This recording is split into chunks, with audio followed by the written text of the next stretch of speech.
Are you looking for ways to stay top of mind with your sphere of influence? Let's talk about it.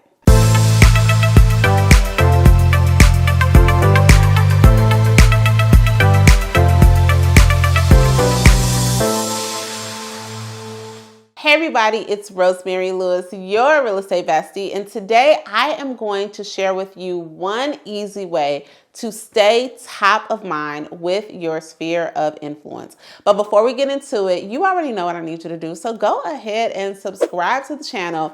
And you know what? Let's not make it awkward. Just give us a thumbs up right now and show some love to this video and any other real estate bestie video that you have watched. And if you are not already a part of our Facebook community of real estate besties, I really need you to get it together and get on over there. Head on over to rosemaryLewis.com/Facebook so that you can stay connected with not only me, your real estate bestie, but a whole host of other real estate besties that we are all working, collaborating, and growing together. Now, speaking of growing, let's talk about how to grow the sphere of influence and how to stay top of mind with the people who already know, like, and trust you.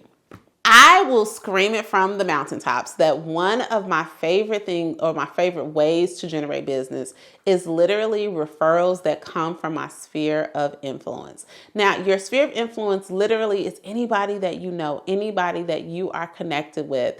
And the problem though is that we hear things like stay top of mind and we don't know exactly what that means. A lot of us are posting to social media, which I definitely think that you should do. But the challenge is that everyone does not see your post. Quite honestly, the statistic is only 8 to 10% of all of your friends or followers on social media are actually seeing what you are doing. So yes, continue to stay in front of your peeps on social, but we have to have other ways to connect and stay top of mind with our sphere of influence. Now, in previous videos, I've shared with you different ways to generate leads. I've shared with you about email marketing, but we are going to dive a little deeper into a good old school way of staying top of mind. And that is picking up the phone and using what we call the Ford script. So the very first thing, y'all, is that I think that every single day you should be picking up the phone and calling somebody. I didn't say texting, I didn't say voice memoing, I did not say videoing. Yes, all of those things work too. But in this society, especially because we are so disconnected and glued to our phones, really, truly, and honestly, we are actually more disconnected than ever, and we don't really know what's going on into people's lives. And like I said, yeah, we'll look at social media, we'll see that their kids are growing up, we'll see that, they got a year older, and we will even like or comment on the post. But there is nothing that will help you stay top of mind better than actually picking up the phone and talking to the people that you know. But here's the thing. How many of y'all get a phone call and it's awkward? You don't even answer, right? I know, because that is the world that we live in. I don't want that to hold you back, because the reality is that somebody will answer and they will be happy to hear from you. But what should you say when you talk to them? This is where the Ford script comes in handy. Now, the Ford script, it really isn't a script, or at least I consider it to be more of a structure of a call, because when I talk to them, I want to make sure that I get them talking and I want to engage them. And using Ford is a way to ask questions to draw more conversation. Now, the F in Ford is family. Then you want to ask about occupation, then recreation, and then their dreams. Now, this may seem like, okay, how do I get the conversation to go there? And although I'm role playing with myself, I'm just going to give you an example. So if someone was to call me, they might say, hey, Rosemary, how are you doing? I looked on social media and it looks like Cameron, that's my son, is in middle school. Oh my gosh, I cannot believe that he's getting so old. Then obviously, I'm going to start talking about my son. And like most parents, we love our kids and we want to talk all about them.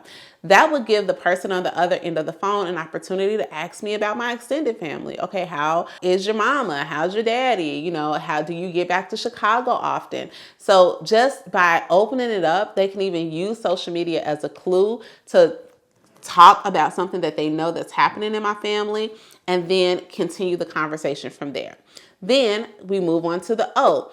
Okay, that's great. It's so good to hear how everything's going. Now, are you still in real estate? Okay. Now, of course, I would love to answer if I'm still in real estate, because then I get to engage them.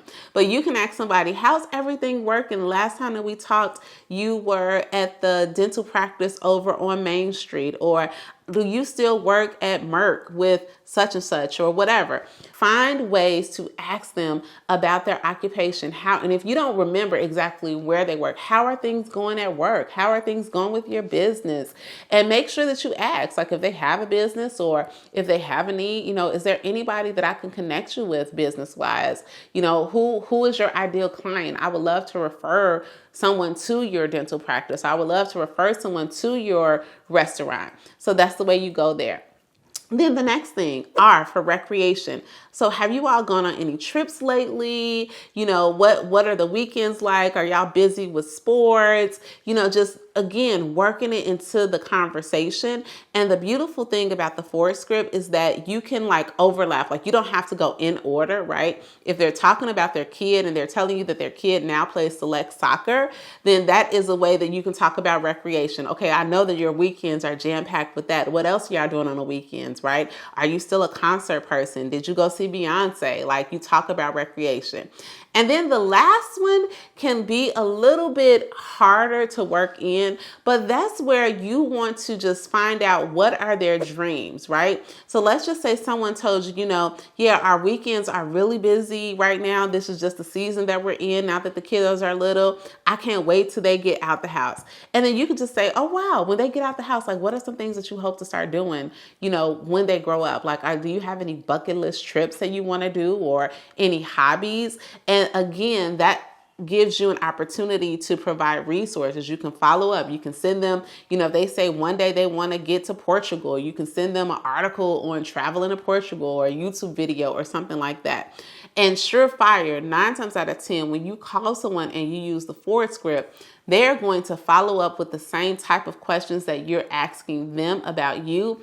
And there is where you have an opportunity to remind them, I'm still in these real estate streets, and this is who I serve. And you don't say it like that, but hey, I'm still a realtor. I am still, selling houses in Prosper. They might have questions about the market, the interest rates. And then you have an opportunity to say, you know what?